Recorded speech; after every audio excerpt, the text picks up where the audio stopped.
noite. O Ministério da Justiça vai lançar o segundo programa de combate ao tráfico de pessoas, um problema que atinge diversos países, mas faz vítimas principalmente em regiões pobres, como o Nordeste brasileiro. Relatório das Nações Unidas revela que mulheres brasileiras são aliciadas com propostas de emprego no exterior e acabam jogadas na prostituição. Esse é um dos assuntos em destaque nesta edição do Jornal da Cultura. E veja também outros assuntos desta terça-feira. Pardo ou negro? Como é a autodefinição da etnia, uma das exigências da lei das cotas raciais? Pesquisa da Vigilância Sanitária com produtos alimentícios mostra que o brasileiro come sódio em excesso. Justiça de Minas Gerais condena José Genuíno e outros réus denunciados no esquema do mensalão. Começa em São Paulo a Feira de Animais de Estimação, voltada a um mercado de 4 bilhões de reais por ano. Cuba decide liberar o visto para viagens ao exterior a partir do ano que vem, mas os dissidentes seguem proibidos de deixar a ilha. Barack Obama e Mitt Romney fazem esta noite o segundo debate e o presidente americano promete ser mais agressivo.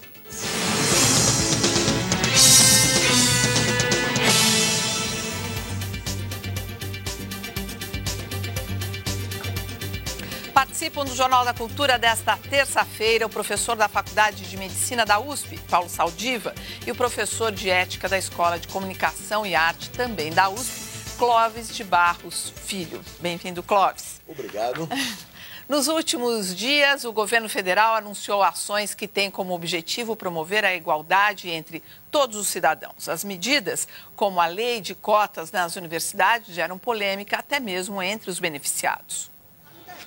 O Ministério da Cultura deve lançar editais no Dia da Consciência Negra, em 20 de novembro, onde a produção e a criação de material com temas afrodescendentes será feita exclusivamente por produtores negros. Ontem foi regulamentada a Lei de Cotas, que reserva até 2016 metade das vagas em universidades federais para alunos que cursaram o ensino médio em escolas públicas, com prioridade para índios e negros. Por telefone, a ministra da Secretaria de Políticas de Promoção da Igualdade Racial explicou o objetivo da lei. Nós sabemos que no Brasil a escolaridade é um fator extremamente importante como diferencial para salário no mercado de trabalho, e não há dúvida que na medida em que nós consigamos que a população negra progrida do ponto de vista da sua trajetória escolar, isso acaba tendo reflexos na forma como ela é remunerada no mercado de trabalho. Nas ruas, as reações em geral são favoráveis à lei de cotas. Vai ser ótimo. Por quê? Porque tem muita gente tentando e não consegue entrar. Dependendo, eles não são tão privilegiados, né? Então eles têm acesso também a faculdades, a bons estudos. Eu acho que o governo deveria investir mais na educação, nos professores, nas escolas públicas, para que não precise de cotas, mas que eles possam competir de igual para igual. É o que pensa também a diretora da Faculdade de Educação da PUC de São Paulo.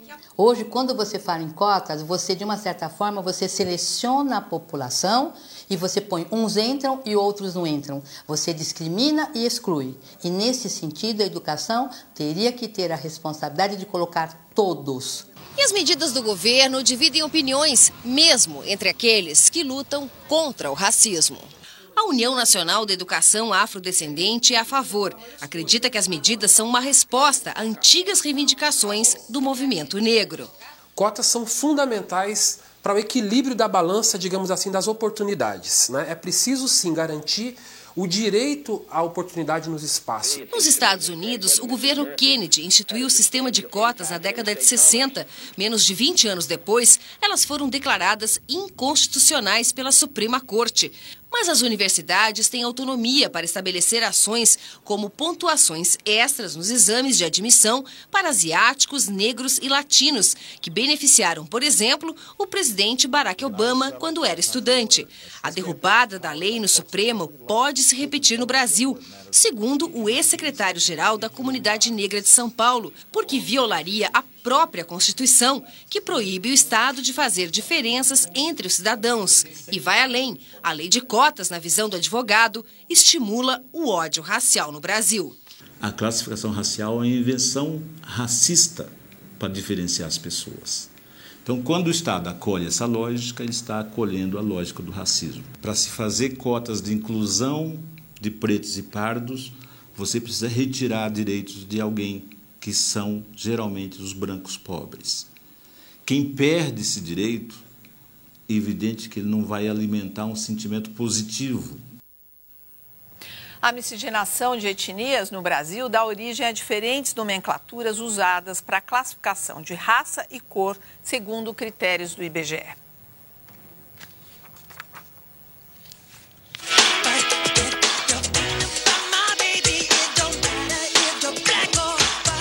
Há 2 décadas, o rei do pop, Michael Jackson, estourou nas paradas com Black or White. A canção pregava a unidade interracial e soava como uma resposta às críticas ao astro que ficou com a pele clara.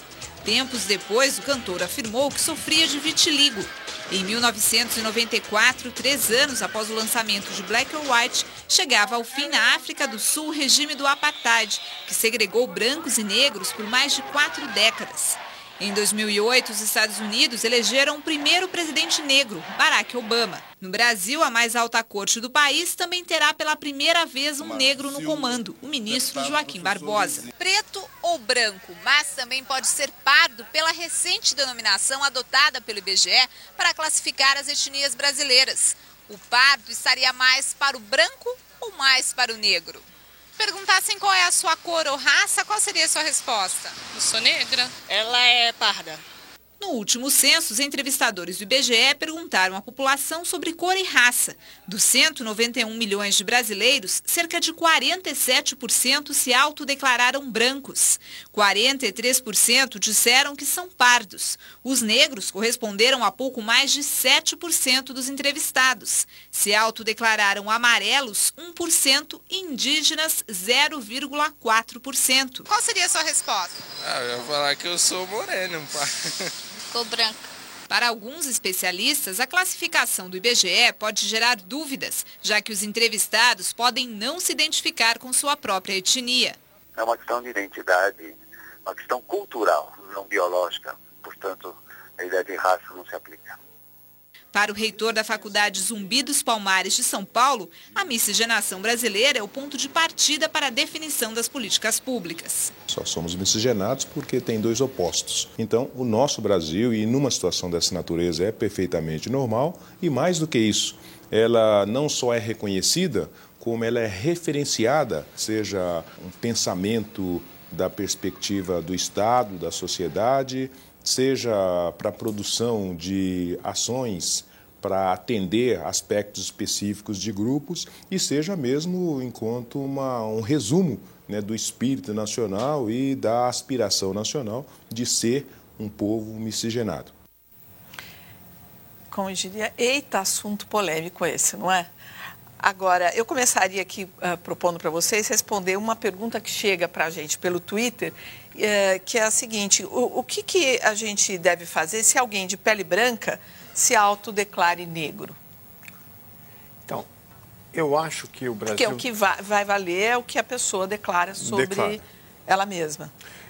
O tema central é a desigualdade que o país tem e como é que você resolve essa desigualdade. O Brasil é um país injusto, existem várias evidências de que o Brasil não trata igualmente todos os seus cidadãos. Então, quando você define uma cota racial, essa é uma das formas de você tentar resolver esse problema.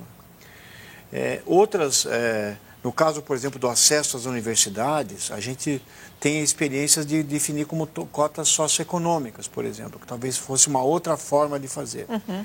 De qualquer forma, pessoalmente, eu acho que tem que existir um mecanismo afirmativo de dar mais chance para aqueles que menos podem, porque isso vai interferir no futuro.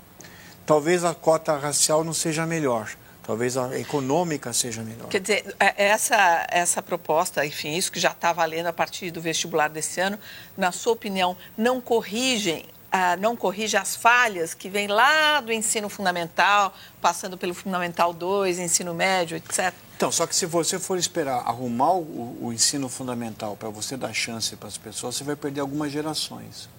Por isso que eu acho que e houve várias experiências na USP, na Unicamp, que mostraram que quando você dá mais nota para egressos da escola pública, as pessoas não têm nenhum problema de acompanhamento das disciplinas. Então, eu acho que talvez seja uma forma, foi escolhida a via étnica, talvez não seja melhor, no meu entender. Sei. Talvez a parte econômica fosse a melhor para se escolher. Clóvis, como é que você está acompanhando esse assunto? Olha, eu penso que não tem para todo mundo. No mundo da vida é assim, os bens são escassos, não há vagas para todos nas universidades públicas, bem como no serviço público. Então é preciso encontrar um critério que permita, com algum espírito de justiça, definir por que alguns entram e outros permanecem fora. Existe um critério, existe um status quo, existe uma situação vigente, que é tida como de mérito. O que vem a ser o mérito? O que está por trás dessa palavra tão defendida por aqueles que hoje se beneficiam desse critério? No fundo, é um conjunto de competências muito específicas que garantem, através de processos seletivos vigentes, o ingresso de certos nichos sociais, preferencialmente a essas situações de privilégio. Que competências são essas? São competências definidas, eu me atrevo a dizer, são critérios de classe que, de certa forma, privilegiam aqueles que tiveram um certo tipo de socialização, um certo tipo de vida social, por exemplo, que frequentaram famílias onde se fala bem o português, frequentaram escolas que sabidamente preparam especificamente para esse tipo de prova, dando assim a essas pessoas condições incomparavelmente melhores de, num momento de rivalidade aparentemente de equidade, obter resultados significativamente melhores do que outros que tiveram trajetórias diferentes. Agora, que fique claro, toda trajetória humana, ela permite o desenvolvimento de certas capacidades. O problema é que algumas capacidades são legitimadas e consagradas pela sociedade, enquanto outras capacidades são entendidas como inúteis ou até mesmo condenáveis. Agora, Clóvis, estamos assistindo a uma luta. Agora, esse caminho escolhido, você acha que o governo está acertando mais ou errando menos? Enfim, o que você acha dessa escolha, desse caminho que foi escolhido? Eu penso que, concordando aqui com o meu colega, eu penso que existem duas velocidades nesse processo. Uma primeira velocidade é a de identificar um sintoma terminal. Em outras palavras, resolver um problema emergencial do qual se tem que dar conta com uma certa velocidade. Para isso, o sistema de cotas me parece razoavelmente adequado. Mas é fundamental que esse sistema não esconda as raízes profundas do problema, que são uma verdadeira transformação do ensino público, dando assim condições mais iguais a todos de uma educação mais competitiva, digamos. Eu queria só rever o depoimento sobre esse assunto, que, como eu já disse aqui, que está sendo muito polêmico, da Maristela Basso, que é a nossa colaboradora, professora de Direito Internacional, e ela falou sobre esse tema na quinta-feira passada e defendeu a tese da meritocracia. Vamos rever e a gente volta aqui. Eu penso que talvez fosse melhor a gente dividir entre aqueles que são ricos e puderam ir ter a melhor educação e os pobres, não os brancos e os negros ou mulatos. Eu preferiria dividi-los entre ricos e pobres. E ajudar os pobres que, infelizmente, não tiveram a mesma educação, as mesmas oportunidades, não puderam estudar inglês, latim, sei lá, para passar no vestibular, que eles, então, tenham um upgrade para poder chegar no ranking dos outros. Eu penso que isso é menos traumático até para eles, né? Porque é da condição humana você dizer, olha, mas esse chegou aqui porque ele é mulato, porque ele é preto, porque ele... Isso não importa mais quem é branco, quem é preto. O que importa é se é pobre, se é rico, se chegou lá, tem mérito ou não tem. Olha, eu quero só complementar aqui um e-mail que a gente recebeu do José Firmino Júnior, que é um e-mail maior, ele até, inclusive, faz críticas aqui a mim, enfim, a matéria que a gente exibiu naquele dia, que é uma matéria que, enfim, de alguma maneira estava não entendi direito, mas ele fala que a gente estava, de alguma maneira, deixando os negros colocando numa posição que eles não precisam. E ele diz, o final, que eu quero destacar, que ele diz assim, somos deveras incompetentes para podermos vencer na vida e para o seu governo, letrados, editores, sou negro, faço faculdade por causa do meu esforço e não por suas migalhas e tenho orgulho disso. Na verdade, é um pouco o que a Maristela diz ali, quando ela fala que qualquer um pode chegar a qualquer lugar, desde que decida e queira, e eu gostaria de ouvir vocês sobre isso. Olha, a sua pergunta, qual que é o erro maior, qual que é o melhor acerto? É muito difícil decidir essa questão num ambiente como esse, onde existe uma tensão de séculos, onde houve opressão, onde houve injustiça. Quando você vai escolher, quando a polícia vai prender alguém, vai ser sempre o negro. Quando você vai decidir quem que é o suspeito, vai ser sempre o negro. Já houve até a história do feio, lembra que eu falei que toda vez que fosse preso alguém, eu seria condenado à morte, né? Mas então há uma emoção nessa história. Agora, o maior erro seria manter como está. Entendi. Manter numa situação onde a gente congela uma situação de cada vez um fosso aumentando, porque o ensino público está muito ruim e você não tem acesso então, acho que esse choque, eu não sei, pessoalmente eu não sou a favor de que, eu acho que a cota por nível socioeconômico seria para mim mais adequada do que o nível étnico, mas essa foi a escolha. Que é o que a Maristela diz, né? Foi o que a Maristela falou. Mas, de qualquer forma, eu acho que quando se coloca o nível étnico, vai cair também no nível socioeconômico. Porque é uma grande concordância entre pobreza e etnia. Então, de qualquer forma, a gente tem o direito de mudar e errar, e corrigir. Manter do jeito que está, eu acho um absurdo. Então, você está mais para esse comentário aqui. A cota é uma medida provisória, diz o Rubens. No futuro, ela pode ser anulada com a melhora da educação geral. Talvez. É mais otimista. Talvez seja uma forma... assim, vamos parar de polemizar e vamos em frente, depois a gente vai acertando, é isso? Exatamente. Eu acho que a gente pode... É melhor errar por tentativa do que ficar parado, imobilizado pela incapacidade de tomar uma ação. Porque o jeito que está hoje, nós temos dois Brasis. Olha... outro termo usado com a regulamentação da lei das cotas é o afrodescendente. Se você não sabe a origem dessa palavra, o Jornal da Cultura explica. O termo afrodescendente é uma palavra nova, inspirada nos movimentos de ação afirmativa e no vocabulário politicamente correto das universidades norte-americanas. A partir de 1980, passou-se a usar a palavra afro-americano para designar os descendentes de escravos. Bem diferente do tratamento dos tempos de segregação, quando eram chamados de Niger, um termo pejorativo, equivalente a crioulo ou negrinho no Brasil. Nos Estados Unidos, só são considerados americanos os brancos descendentes de ingleses. No Brasil, a palavra afrodescendente também é vista como sinônimo de negro, pardo e mulato. Olha, o Thiago aqui no Twitter, ele pergunta o seguinte: sou pobre de família negra, mas pelas misturas nasci branco. É justo eu ter menos chances que um negro também pobre? É o que a gente estava dizendo aqui. É isso que a gente estava discutindo aqui. A injustiça de você definir... Quer dizer, não é uma injustiça. Eu acho que o critério socioeconômico talvez seja o caminho mais adequado. A Comissão de Constituição e Justiça da Câmara aprovou hoje a criação do PNE, Plano Nacional de Educação, que estabelece a aplicação de 10% do PIB no ensino. De acordo com o texto, serão utilizados recursos do pré-sal diretamente em educação para que, ao final de 10 anos, sejam atingidos 10%. Atualmente, o setor recebe metade desse percentual. O texto segue para a votação no Senado. É preciso a gente esperar pelo pré-sal para melhorar aí a nossa educação? 10% do PIB para educação e 10% para a saúde, não precisava esperar que aparecesse fazer um buraco de não sei quantos mil metros para tirar uma riqueza que não existe hoje no momento. Então, significa que... Como é que eu leio essa mensagem? Talvez eu esteja enganado, talvez seja um pouco radical.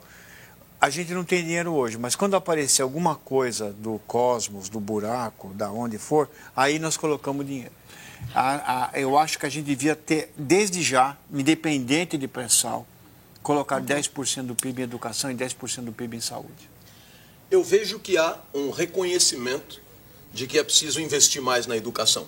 E isso já é um passo adiante. Então, aí vejo aí com um pouco de otimismo essa notícia. Agora, é claro, todo orçamento, toda política pública é, no fundo, o resultado de uma briga de foice, de interesses os mais cruzados possíveis, e me parece curioso que justamente na hora de destinar dinheiro para a educação, a gente vá recorrer a recursos tão distantes do ponto de vista geológico.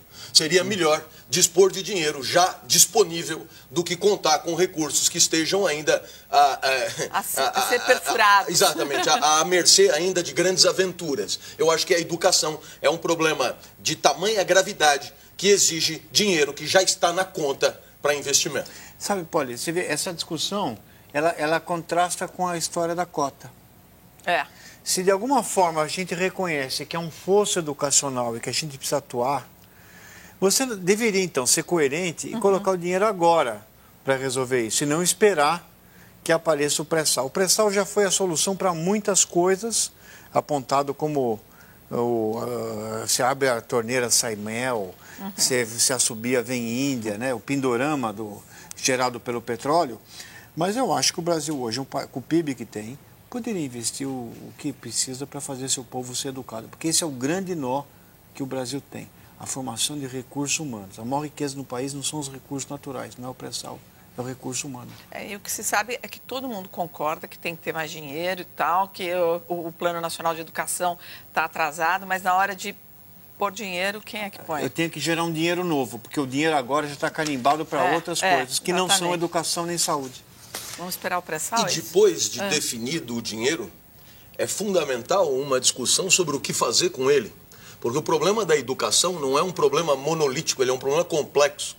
Afinal de contas, há muitos segmentos da educação que estão merecendo investimento.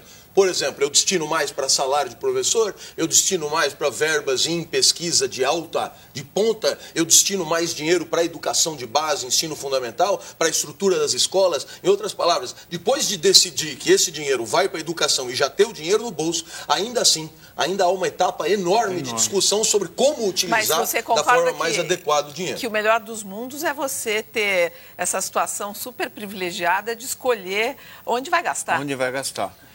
Sabe por quê? Porque esse pessoal que está votando isso, o filho não vai nem para a escola pública e quando ele tem problema de saúde, ele pega um aviãozinho e vem para um hospital de ponta. Sai lá esse pessoal não molha o pé quando tem enchente. Então, por isso que você faz uma espécie de média, você fala, eu vou dar 10% na hora que tiver o pré-sal e, por enquanto, fica do jeito que está. No fundo, essa é a pura verdade. Pega a ponte aérea. Pega a ponte aérea Nordeste, e vem. E coloca seu filho numa escola privada de alto nível e acabou. Contagem regressiva nos Estados Unidos para o segundo debate político entre os candidatos republicano e democrata. Mitt Romney e Barack Obama, se enfrentam nesta quinta-feira em Nova York. Uma pesquisa de intenção de voto divulgada hoje deu ligeira vantagem ao presidente americano. Obama enfrenta pressão para vencer o confronto depois do mau desempenho no primeiro debate. Barack Obama desembarcou hoje em Nova York e seguiu de helicóptero para a cidade de Hampstead, onde irá acontecer o segundo debate televisivo. O adversário Mitt Romney partiu de Massachusetts direto para Ronkonkoma, no estado de Nova York. É lá que o republicano vai se preparar para o confronto político. Os dois candidatos estão sob pressão para um desempenho que pode definir o rumo das eleições. Uma pesquisa de intenção de voto apontou uma ligeira vantagem de Obama em relação a Romney. Tecnicamente, os dois estão empatados. Nas ruas da cidade mais populosa dos Estados Unidos, expectativa e indecisão. Este homem pediu que os candidatos fossem sinceros, falassem suas plataformas e completou. Eu adoraria ver os políticos não derrubarem um ao outro, apenas falarem dos planos de governo. A americana não escondeu a preferência e desabafou. Eu gostaria que Obama fosse mais conciso e ganhasse de Romney. No primeiro debate, Obama ficou apático, cabisbaixo e se deixou dominar por Romney. O mau desempenho do presidente custou 5 pontos nas pesquisas. Este técnico de Hollywood deu dicas de como se comportar no cenário. Joe Anthony, mestre e professor de atuação dos filmes americanos, citou a linguagem corporal e o foco pessoal. Lembrou que o candidato que concentrar esforços em um americano por vez irá vencer, já que irá cativar o problema específico, em vez de falar de todos ao mesmo tempo. O confronto será na Universidade de Hofstra, onde técnicos realizam os últimos preparativos. Uma plateia selecionada irá fazer perguntas aos 2 candidatos. Só corrigindo, o debate é hoje à noite, 10 horas aqui do Brasil. Quais são façam suas apostas, Obama vai conseguir reverter o mau desempenho do último debate? Esse debate é legal porque ele lembra muito algumas características do debate que teve da cultura Estadão. Porque vão participar dessa discussão pessoas que se declaram indecisas. E aí você não sabe de onde vem. E é interessante, porque você tem um diretor de cinema falando o que o cara tem que fazer. Quer dizer, como é que você vai decidir o destino de um país a partir da expressão corporal, né? E aí eu acho que a chance dessas pirotecnias dramáticas ou desses ensaios perde um pouco espaço na hora que você não sabe o que vem pela frente. Como aconteceu exatamente no debate para prefeito. As perguntas dos munícipes que não estavam, digamos... foram muito importantes para definir. No fundo, você está falando da espontaneidade, não é? Isso. Do bate-pronto ali. E aí nós vamos ver quem tem laranja no saco para vender, né? Você não conhecia. Quer dizer, quem tem, basicamente quem tem no almoxarifado, quem tem um bom setor de entrega. Entendi. Porque você não sabe o que vem. E aí você vai ver o que o indivíduo acredita, os valores, é capaz de você extrair mais verdade. Porque se você deixar... esses maqueteiros pasteurizam o indivíduo. Você não sabe nunca quem é, né? O indivíduo ensaia e você cria um personagem, não uma pessoa real. E agora, as pessoas acreditam nesses valores ensaiados que elas veem ali com relação a tudo? Mas é evidente, na política o que sobra é a aparência. No final das contas, o que a gente vai assistir é um espetáculo, onde o recurso a esse tipo de encenação é, no final das contas, o que vai decidir a vitória ou a derrota de um candidato. Existe uma ilusão, sobretudo dos intelectuais, de achar que a vitória de um candidato num debate televisivo tem a ver com o que foi dito. E, na verdade, a vitória tem a ver com recursos cênicos, propriamente icônicos, imagéticos, que apelam para a emoção e para a adesão de simpatia do eleitorado. Se você perguntar para as pessoas sobre o que foi dito, é muito possível que depois do debate não se lembrem de quase nada do que foi dito. Mas qual que é o botão que aperta nas pessoas? Mas eu só te lembro... Coração. Eu só te lembro do... coração? Mas não tem dúvida. No primeiro debate transmitido pela televisão, foi Kennedy versus Nixon. E o que aconteceu? Os que assistiram o debate pela televisão deram vitória esmagadora a Kennedy. Os que assistiram o debate pelo rádio, ouviram pelo rádio, deram vitória esmagadora a Nixon. E isso é muito revelador, de que mudando o meio, você muda o resultado do debate, porque o produto que está sendo vendido é outro. Então, é claro que desde Maquiavel eu já tinha percebido que na política é muito mais importante parecer ser alguma coisa, parecer firme, parecer convincente, parecer competente e capaz de administrar um país como os Estados Unidos, do que propriamente sê-lo. Afinal de contas, quem é que vai falar dos times, dos assessores? Quem é que vai, de fato, fazer a cozinha da administração? Como é que nós vamos realmente discutir os verdadeiros problemas administrativos de um país como os Estados Unidos num tempo tão curto? Na verdade, é só espetáculo. O diretor de cena do Romney ia gostar dele, porque ele fala assim com as mãos, né? Eu estou vendo